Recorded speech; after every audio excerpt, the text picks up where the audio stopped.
منظم اور مؤثر وہی ہوتا ہے جو پارٹیز کے لوگ کرے.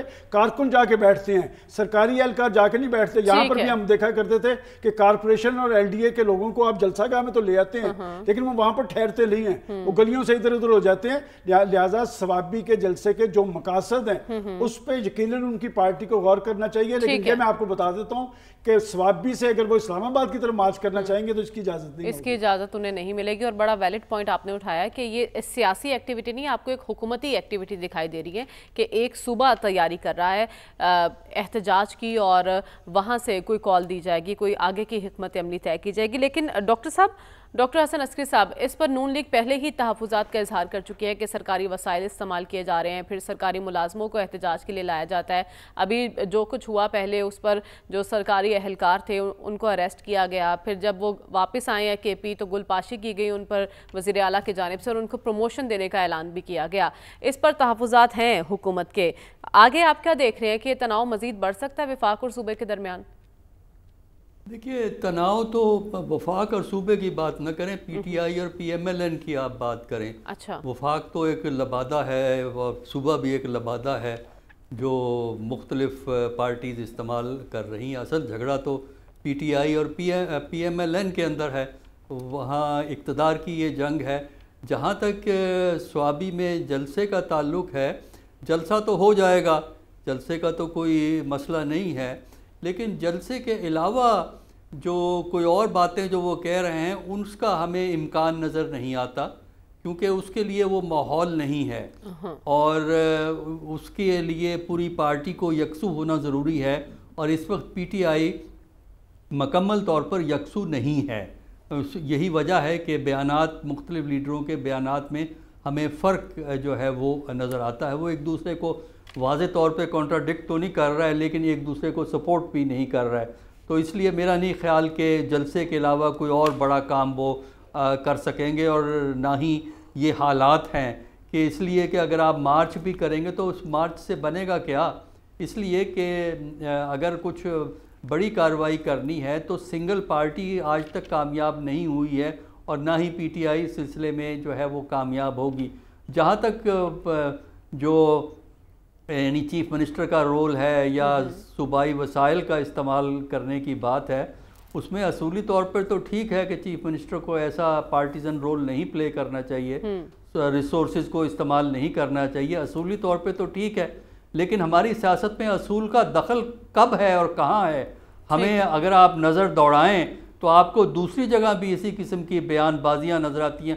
کم از کم اس وقت پاکستان کے 3 گورنر ایسے ہیں جو گورنر کے عہدے کے باوجود سیاسی رول ادا کر رہے ہیں. تو یہ چیزیں ہماری افسوس کی بات ہے کہ ہم باتیں کرتے ہیں قاعدوں کی, اصول کی, کانسٹیٹیوشن کی, لیکن خود اپنے بیہیویئر کو نہیں دیکھتے, جو ہمیں چیف منسٹروں کے بیہیویئر میں بھی نظر آتا ہے, گورنروں کے بیہیویئر میں بھی نظر آتا ہے.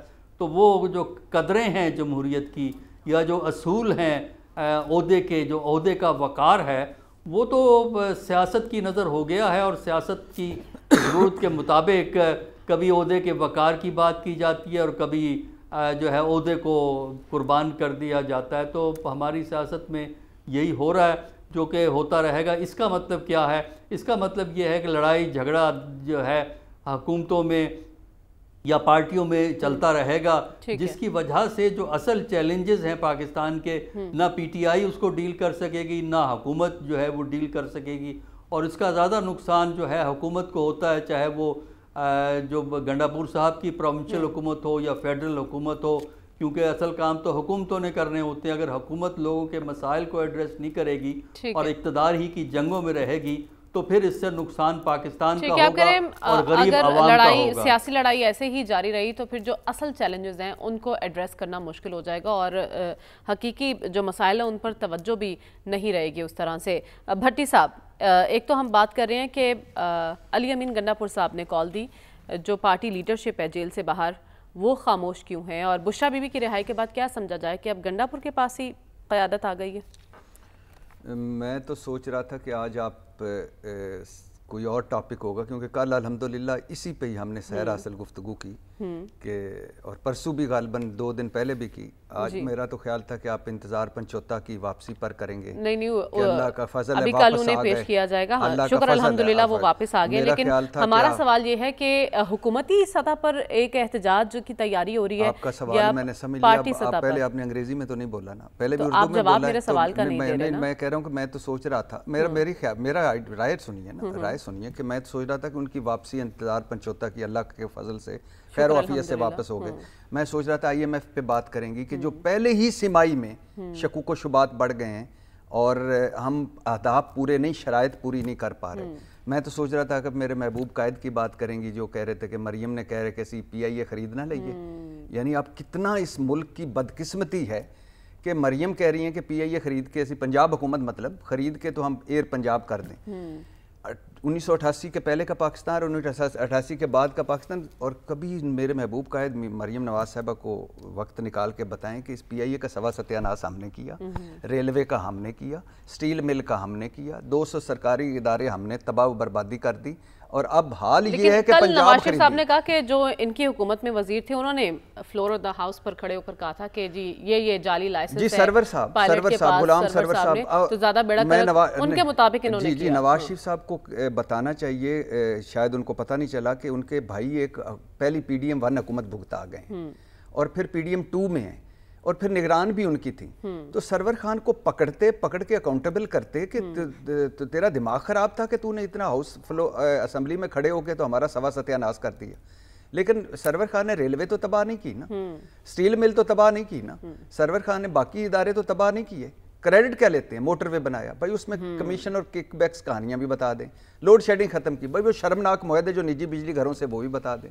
ایٹمی بم دھماکے ہم نے کیے بھائی, باقی سارے جو ایکیو خان, ضیاء الحق صاحب, غلام اسحاق خان, سمر بند مبارک, یہ میرے خیال سے فارغ تھے. آپ نے اپنی کسی اتفاق فاؤنڈری میں مشین بنائی, اس میں ایٹم بم نصب کیا, پھر آپ دونوں بھائیوں نے اٹھا کے جا کے چاگی کی سرنگ کھود دی اور اس میں لگا کے دھماکہ کر دیا. تو کتنی بد نصیبی ہے کہ پی آئی اے کا کوئی خریدار نہیں ہے 10 ارب سے زیادہ, اور وہ بھی ایک ہاؤسنگ سوسائٹی والے کہتے ہیں 10 ارب انہوں نے کہا کہ لے لیں تو اس ان کا تھوڑا سا وداؤ نہ کہ گھر جاؤ. یہ حال ہو گیا ہے. یہ تو ریزرو پرائس ہونی چاہیے. ہاں یہ ریزرو پرائس. اچھا باقی آپ آ جائیں اس پہ جو خیر سے یہ جو علی امین گنڈا پور صاحب کو ایک بات کے شاید کوئی علم نہیں رہا کہ یہ جو وزیر اعلیٰ ہاؤس کے گیٹ کھولے تھے انہوں نے, گل پاشی کی تھی, پرموشنیں دی ہیں, ملاقاتیں فرمائی ہیں, سیلفیاں, کھانے, 7 دن کی چھٹی سرکاری ملازمین کی, یہی کچھ ختم کرنے عمران خان سیاست میں آئے تھے. اور یہی وہ کہتے تھے سرکاری وسائل کا استعمال کرتے. پٹواری نام کہاں سے پڑا تھا؟ یہ یہیں سے پڑا تھا کہ پٹواریوں کے ذریعے, ٹیچروں کے ذریعے, انتظامیہ کے ذریعے سرکاری جلسے کرتے ہیں. آپ وہاں سے سرکاری وسائل استعمال کرتے ہیں, کرینے لے کے چل پڑتے ہیں اور at the end of the day Spiderman, Superman, Batman بن کے غائب ہو جاتے ہیں.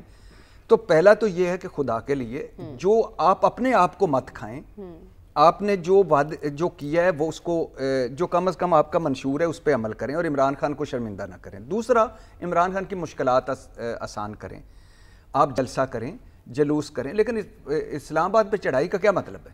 پھر آپ کو منال کے ذریعے جانا پڑے گا پہاڑوں پہ اور گاڑی کو پتھر مارنا پڑے گا اور پھر بیٹھ کے 12 ضلع گھوم کے پرس چھنوا کر اور 10 لے کے تو پھر جا کے تو ادھر بڑکیں مارنا پڑیں گی. تو یہ بڑکوں سے ہاں یہ بڑکیں, اچھا یہ بھی ویسے بڑا مہمہ ہے کہ 16 ضلع کیا کرنے گئے تھے. 16 ضلع بحیثیت وزیر اعلیٰ تو انہوں نے گھومے نہیں, کیا کرنے گئے تھے. اس اگر آپ اسلام آباد سے پشاور جائیں تو 2 ضلع یا 3 ضلع رستے میں آتے ہیں.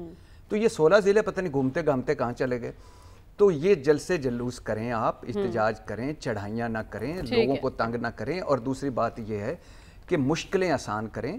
اب آپ, میں نے کل بھی کہا تھا کہ آپ بشرا بی بی اور عمران خان دونوں کے فیوریٹ ہیں, تو اور آپ پہ بہت سارے. بشرا بی بی دوبارہ چلی گئی پشاور, ان کا کوئی رول وہاں آپ دیکھ رہے ہیں؟ جی بالکل, اور میں دعا کرتا ہوں کہ ان کا رول ختم ہو. اچھا, سوا ستیاناس جو سیاست پاکستان تحریک انصاف کا کیا ہے, یہ احترام کے ساتھ اسی خاتون نے کیا ہے. تو میں کہہ رہا ہوں کہ ان کا رول ختم ہونا چاہیے. عمران خان کو ساری دنیا جانتی ہے, عمران خان کا ووٹ بینک ہے, اور خیر سے اب ان کو پارٹی میں کا نہیں اپنے کیسوں پر فوکس کرنا چاہیے. تو بہرحال مختصر قصہ مختصر کہ پاکستان تحریک انصاف کو احتجاجی موڈ سے نکل کر تعمیری موڈ میں آنا ہوگا اور چیزوں کو بہتر کرنا ہوگا عمران خان کے لیے اور اپنی پارٹی کے لیے. اور اگر آنا چاہتے ہیں تو جتنے رپوش ہیں وہ لیڈ کریں اور علی امین گنڈا پور لیڈ کریں اور جن جن کو لیڈری کا شوق ہے وہ لیڈ کریں اور کارکنوں کو پیچھے رکھیں, پہلے خود آنسو گیس اور ماریں کھائیں. یعنی آپ کہہ رہے ہیں جو یہ احتجاج کرنے کے مشورے دے رہا ہے وہ پارٹی کا ویل وشر نہیں ہے, لیکن سوال یہ ہے رسول بخش رئی صاحب, ایسے مشورے دے کون رہا ہے, پیچھے کون ہے, کون پارٹی کو چلا رہا ہے اور کہہ رہا ہے کہ صرف چڑھائی کرنی ہے؟ اس کے بارے میں اگر آپ کچھ معلومات اکٹھی کر سکیں تو میرے خیال میں ساری قوم کے لیے اسلام آباد تو آپ بیٹھے ہوئے ہیں رسول بخش رئی صاحب, آپ کے پاس زیادہ انفارمیشن ہوگی. سر وہ اپنے ہیرو سے پوچھیں, مولانا صاحب سے. میرے مولانا صاحب سے بات کرتے ہیں کہ کون ان کو ایسے مشورے دے رہا ہے, لیکن ہم یہ دیکھتے ہیں کہ پیچھے جو ہوتے ہیں نا انویزیبل ہینڈز تلاش کرنا, یہ بڑا مشکل ہوتا ہے. دیکھتے ہیں کہ عملی طور پر کیا ہو رہا ہے. جو کچھ امین گنڈا پور صاحب کر رہے ہیں, علی امین گنڈا پور صاحب, وہ میں نہیں سمجھتا کہ یہ تحریک انصاف کو کوئی اس کے ساتھ کوئی انصاف کر رہے ہیں, بلکہ ان کا کردار میرا خدشہ ہے کہ وہ ایسا نہ ہو جائے متنازع جس طریقے سے کہ لوگ پنجاب کے سابق وزیر اعلیٰ بزدار صاحب کے بارے میں کہتے تھے اور عمران خان صاحب سے کہتے رہتے تھے کہ اس سے صوبے کو جان چھڑائیں کہ یہاں پہ کوئی ترقی ہو, کرپشن ختم ہو, کوئی استعداد بیوروکریسی کی بڑھے. لیکن وہ ایسا تاریک دور تھا پنجاب کی سیاست میں اور پنجاب کی حکومت میں کہ اس کی مثال نہیں ملتی. اور میرا خیال یہ ہے کہ ہمیشہ میں کہتا رہا ہوں کہ اگر تحریک انصاف اپنی مدت پوری کرتی تو شاید 4-5 سیٹیں بھی شاید ان کو نہ ملتی. یہ بات کی ڈیولپمنٹس ہیں کہ وہ دوبارہ ایک طرح سے انہوں نے اپنی ساکھ بنا لی. جو کچھ علی امین گنڈا پور صاحب کر رہے ہیں, میرا نہیں خیال ہے کہ یہ اپنے صوبے کی خدمت کر رہے ہیں یا جمہوریت ایسے میں کیا لگتا ہے آپ کو گورنر راج کے امکانات ہیں؟ دیکھیں میرا خیال یہ ہے کہ اگر یہ اسی طریقے سے سیاست کرتے رہے تو وہ تو بالکل جواز پیدا کر رہے ہیں گورنر رول کا. اور گورنر رول کے لیے ہمارے جو ہیرو دوسری طرف گئے ہیں تو آپ دیکھیں گے کہ اگر ان کو کوئی حصہ وہاں کی حکومت میں ہمارے ہیرو کو مل سکتا ہے, ملنے والا وہ تو صرف اسی صورت میں مل سکتا ہے کہ وہاں پہ گورنر رول ہو. اور گورنر رول میں پھر بندربان کس طرح سے ہوگی جی ملنے والا ہے کہ تینوں سیاسی جماعتیں بندربان کر کے اردو کی وہاں پہ بیٹھ جائیں گی اور پھر جو سیاسی وسائل ہیں ان کو اس طریقے سے استعمال کریں گے کہ پیپلز اس کا طریقہ انصاف کا مکمل طور پہ وہاں سے صفایا کر دیں گے. تو یہ علی امین گنڈا پور صاحب کو یا ان کے پیچھے جو بھی لوگ ہیں, میں کہتا ہوں کہ جو بات انہوں نے کی ہے, ارشاد بھٹی صاحب نے کی ہے بشرا بی بی کے حوالے سے, ہم بھی احترام سے کہتے ہیں کہ ان خواتین کو وہ کام کرنے دیں جو وہ ماضی میں کرتی رہی ہیں. کہ اگر یہ ان کو ایک رشتے میں منسلک ہوئی ہیں تو اس کا مطلب یہ تو نہیں ہے کہ آپ اپنا گھر بار دینے کے ساتھ ساتھ اپنی سیاسی جماعت میں ان کے حوالے کر دیں. یہ سیاسی جماعت, یہ پاکستان کے جتنا تحریک انصاف کے کارکن ہیں یہ ان کی سیاسی جماعت ہے, ان کے رہنماؤں کی سیاسی جماعت ہے. یہ فیصلہ ان کو کرنے چاہیے. یا اگر گھر میں آپ نے فیصلے کروانے ہیں یا گھر والے ہی فیصلے کرتی ہے تو پھر جو موروثی سیاست کے بارے میں ہم بات کرتے ہیں صرف زرداری صاحب کے بارے میں, ان کے خاندان کے بارے میں یا شریف کے خاندان کے بارے میں کیوں ہم بات کریں, شریفوں کے خاندان کے بارے میں بات کیوں نہ کریں. یہ پھر کیا ہو رہا ہے؟ ریحام خان کیا کرنا چاہ رہی تھی اور اس سے کس طرح سے نجات حاصل کی. تو ضرورت اس بات کی ہے کہ علی امین گنڈا کو یہ اس کے آداب سکھائے جائیں کہ سیاسی جماعت کے آداب کیا ہیں اور جو وزیر اعلیٰ کے آداب ہیں وہ کیا ہیں, اس میں رہنا چاہیے. مجھے وہ ایسی بات لگتی نہیں کہ یہ وزیر اعلیٰ کا کردار ہے. اس کے لیے سوچنا ہوگا نا کہ کون شخص ہوگا جو سمجھانے کی جسارت کرے گا کہ آپ ایک صوبے کے وزیر اعلیٰ ہیں, اس وقت صرف پارٹی کے کارکن یا رہنما نہیں ہیں. تو پہلی ذمہ داری آپ کی یہ ہے کہ اپنی صوبے کی ترقی میں کردار ادا کریں. ہمیں پروگرام میں آگے بڑھنا اور بات کرنی ہے امریکی انتخابات کی. سب سے بڑی طاقت سپر پاور کا امیدوار 2 ہیں اور مکین کون ہوگا یہ جانیں گے اس بریک کے بعد. سٹے ود اس.